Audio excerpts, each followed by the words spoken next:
ஆண்டவராகிய இயேசு கிறிஸ்து நாமத்தினாலே உங்கள் அனைவருக்கும் அன்பும் சமாதானம் உண்டாவதாக. இந்த தெரிந்து கொள்ளப்பட்ட நிகழ்ச்சி மூலமாக உங்களை சந்திப்பதில் மகிழ்ச்சி. இன்று கூட நாம் தெரிந்து கொள்கிற பாடம் என்னென்னா, கீழ்ப்படிதல்.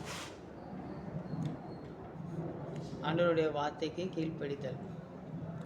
நீங்கள் 1 சாமுவேல் 15வது அதிகாரம் 17லேருந்து 23 வரைக்கும் படித்து பார்த்தீங்கன்னா,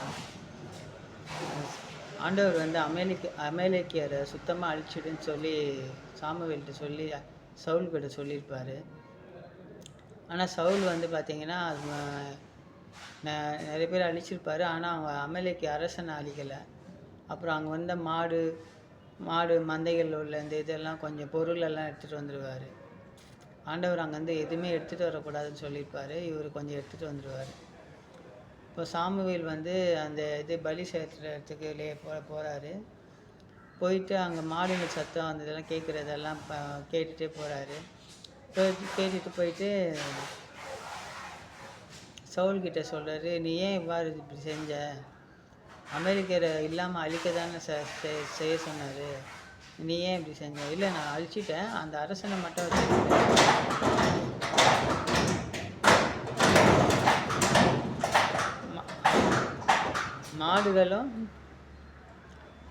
மாடுகள் வந்து ஆண்டவருக்காக பலியிட வந்து நம்ம வீரர்கள் வந்து கொஞ்சம் நல்ல கொளுத்த மாடுகளை எடுத்துகிட்டு வந்திருக்காங்க அப்படின்னு.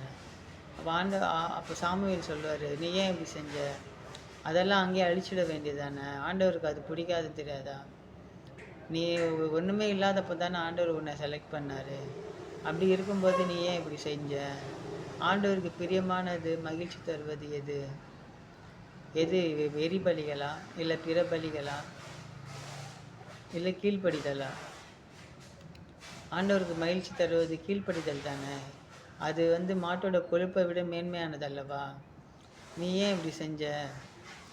கலகம் செய்வது வந்து வெள்ளி சூனியத்துக்கு சமம் இல்லையா? முரட்டுத்தனம் வந்து சிலை வழிபாட்டுக்கு சமம் இல்லையா? அப்போ ஆண்டவர் பாருங்கள், அவர் சாமுவேல் எப்படி சொல்கிறார் பாருங்கள், எரிபலிகள் எந்த பலி இருந்தாலும் சரி, அது வந்து கீழ்ப்படிதலுக்கு ஈக்குவல் கிடையாது. ஆண்டவருடைய வார்த்தைக்கு கீழ்ப்படிதல் கிடையாது, அந்த ஈக்குவல் கிடையாது. இப்போ மதுலேன் மரியாள் கூட மாத்தா வீட்டுக்கு ஏசப்பா போகும்போது மாத்தா உள்ளே சமையல் பண்ணிகிட்டு இருப்பாங்க. அவங்க பாதத்துலேருந்து அந்த வார்த்தைகளை கேட்டுக்கிட்டே இருப்பாங்க.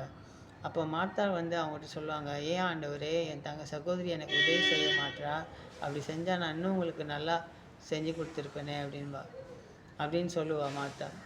ஆனால் ஆண்டவர் சொல்லுவார், மாத்தா நீ வந்து உட்காரு, நீ வந்து கோவப்படாத,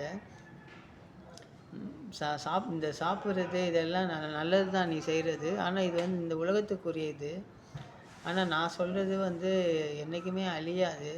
இந்த உலகத்துக்குரிய காரியங்கள்லாம் அழிஞ்சிடும், ஆனால் நான் சொல்கிறது அழியாது. மரியாள் நல்ல பங்கை தேர்ந்து கொண்டாள் அப்படின்வார். அந்த கீழ்ப்படிதல், அவர் பாதத்தில் அமர்வது. அதே மாதிரி தான் சாமுவேலுங்க சொல்கிறது, கீழ்ப்படிதலெல்லாம் ஆண்டவருக்கு மகிழ்ச்சியை தரும். அதே மாதிரி கலகம் செய்வது இங்கேயும் அங்கேயும் கலகம் செய்கிறது வந்து சூனியத்துக்கு சமம் இல்லவா? அப்போ பாருங்கள், நம்ம எவ்வளோ குடும்பத்துக்கு கலகம் செய்கிறோம்ல. நம்ம வந்து நல்ல பேர் எடுக்கிறதுக்காக ஒருத்தர்கிட்ட இப்படி பேசுகிறோம், ஒருத்தர்கிட்ட அப்படி பேசுகிறோம். அது பாருங்கள் சூனியத்துக்கு சமமாங்க. நீங்கள் புதிய ஏற்பாடில் வந்து பார்த்தீங்கன்னா, உன் சகோதரனுக்கு விரோதமாக நீ இது பண்ணினா, உன்னை அறிவியலின்னு சொன்னீங்கன்னா உன்னை எரிநகரத்துக்கு முன்னாடி தீர்ப்பிடப்படும் அப்படின்னு சொல்லி ஆண்டவர் சொல்கிறாரு. இப்போ பாருங்கள், அந்த கலகம் செய்கிறது சூனியத்துக்கு சமம். அப்போ நம்ம எவ்வளோ பேர் கலகம் பண்ணியிருப்போம்ல, எத்தனை கலகம் பண்ணியிருப்போம். அதெல்லாம் எவ்வளோ பெரிய பாவம் பார்த்தீங்களா? ஆண்டவர் சிம்பிளாக சொல்கிறாருங்க, அவருக்கு கீழ்ப்படிதல் மட்டும்தான் வந்து மகிழ்ச்சி தரதக்க விஷயமா.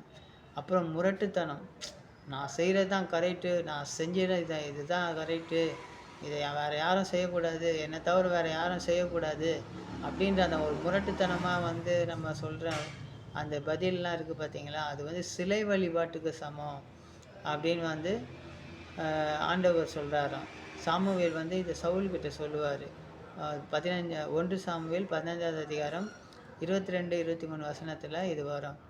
அப்போ பாருங்கள், சின்ன விஷயந்தான் கீழ்ப்படிதல் ஆண்டவருடைய வார்த்தைக்கு. எவ்வளோ மகிழ்ச்சியாக அவருக்கு. கலகம் செய்யக்கூடாது, அது சூனியத்துக்கு சமம். கலகம் செய்வங்களாம் தயவுசெய்து இதை பார்த்து புரிஞ்சுங்க. அதுவும் முக்கியமாக நம்ம கிறிஸ்துவ மக்கள் புரிஞ்சுங்க. ஏன்னா சவுல் வந்து ஒரு அரசர், ஆண்டவரால் அவரும் அபிஷேகம் பண்ணப்பட்ட அரசர். தாவீது கூட 2 வாட்டி அவர் கொல்ல டைம் கிடைச்சா கூட அவர் கொல்ல மாட்டார். ஏன்னா ஆண்டவரால் அபிஷேகம் பண்ண நான் அழிக்க மாட்டேன் அப்படின்னு சொல்லுவார். அப்படிப்பட்ட சவுலுக்கே வந்து அந்த மாதிரினா நம்மெல்லாம் வந்து ஏமாத்துறாங்க. ஒன்றுமே கிடையாது. நாங்கள் அப்போ அந்த கடவுளுக்கு கீழ்ப்படி தான் நம்மளுக்கு ரொம்ப நியாயமான இது. அதே மாதிரி கலகம் செய்யாதீங்க. ஒருத்தருக்கு விரோதமாக ஒருத்தர்கிட்ட நல்லா பேசி ஒருத்தர்கிட்ட எப்படி பேசி கலகம் செய்யாதீங்க. அது சூனியத்துக்கு சமம்ன்று. ஆண்டவர் வந்து சூனியக்காரங்களை நரகத்தில் தான் போடுவார். அது அவங்களுக்கு வந்து நித்திய மோட்சம் கிடையாது, நித்திய ஜீவன் கிடையாது. அதே போல் முரட்டுத்தனம் பண்ணாதீங்க. முரட்டாட்டம், என்னுடைய இது தான் கரெக்டு, நான் பண்ணுறது தான் கரெக்டு, நான் சொல்கிறது தான் ரைட்டு, அந்த மாதிரி முரட்டுத்தனம்லாம் பண்ணாதீங்க. அப்படி பண்ணால் அவங்களுடைய நிலைமை என்னவா, சிலை வழிபாட்டுக்கு ஈக்குவலாக இருக்குதான். அப்போ அந்த சிலை வழிபாடு ஆண்டவருக்கு பிடிக்காது. விபச்சாரமும் சிலை வழிபாடும் ஆண்டவருக்கு ஆதியிலேருந்தே பிடிக்காது. அதனால் தயவுசெய்து இதெல்லாம் ஒழிச்சிருங்க. இதெல்லாம் வேண்டாம். ஆண்டவர் என்ன கேட்குறாரு, எனக்கு நான் பலியோ காணிக்கையோ கேட்கவில்லை, நீதி, நேர்மை, இரக்கம், இதை தான் கேட்குறேன். எனக்கு பலியும் காணிக்க தேவையில்லை. அவர் வார்த்தைக்கு கீழ்ப்படிஞ்சு அவர் எவ்வளோ சந்தோஷப்படுவார்.